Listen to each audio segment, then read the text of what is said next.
Hey, take a look at this. I'm making pulled pork sliders, and oh man, are they good. Let me show you how I do it. Well, you want to start with some really good rub, and so I begin with 1 tablespoon of salt, kosher salt, and 1 tablespoon of pepper, and then to that I'm going to add 2 tablespoons of paprika, and then to that I'm going to add 1 tablespoon of garlic powder, just like that. And next is onion powder, 1 tablespoon of onion powder. And there you have it.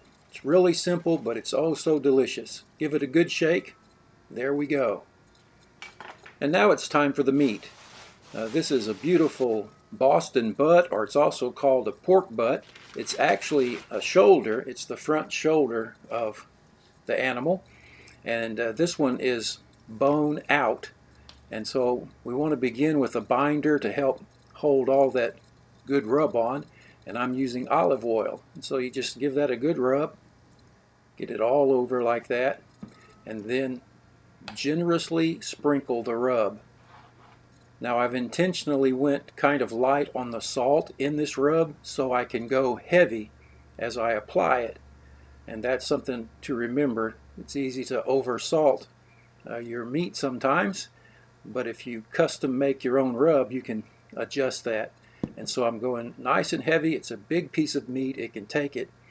And it's just got a beautiful flavor and a beautiful color that it adds to this pork. And so just like that. Now I'm going to wash up my hands really well. It's always important to do that every time you handle meat. And I do it. I don't always show it. And so we want to get the pellet grill going outside to add some real smoke flavor. You don't have to use a pellet grill because I'm also going to use a crock pot, but I'm going to let it smoke for 2 hours at 220 degrees on the pellet grill. Let's go put this out on the grill. You see that smoke? There's really no substitute for real smoke. And so now I've got a couple of hours to kill. I might as well go ahead and mow the lawn. Why not?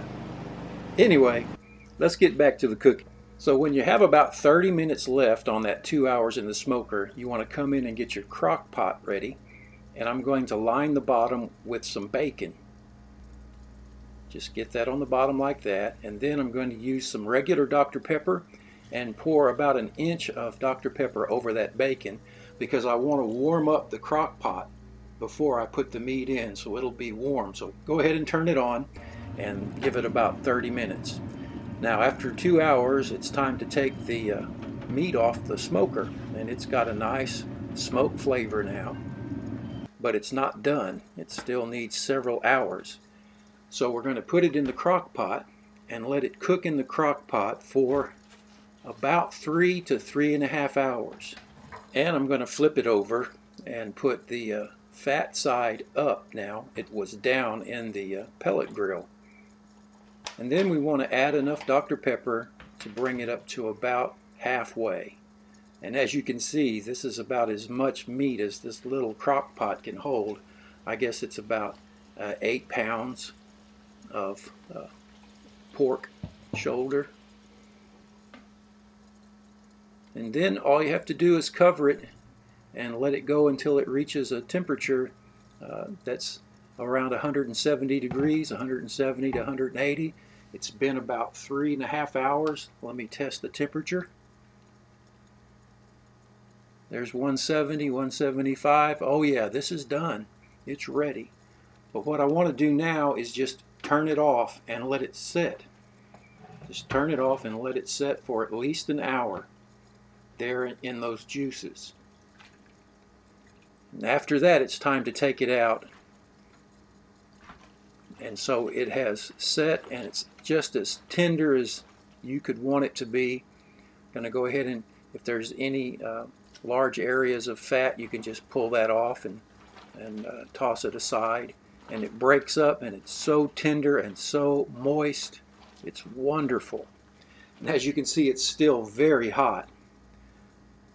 Let me give it a taste. Oh yeah, that's just right. I'm very pleased with this cook.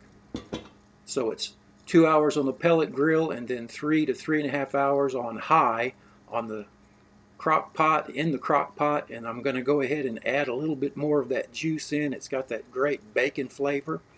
I'm going to save some of this to use for tacos and then use the rest as barbecue. So now I'm going to add some good barbecue sauce. Use your favorite.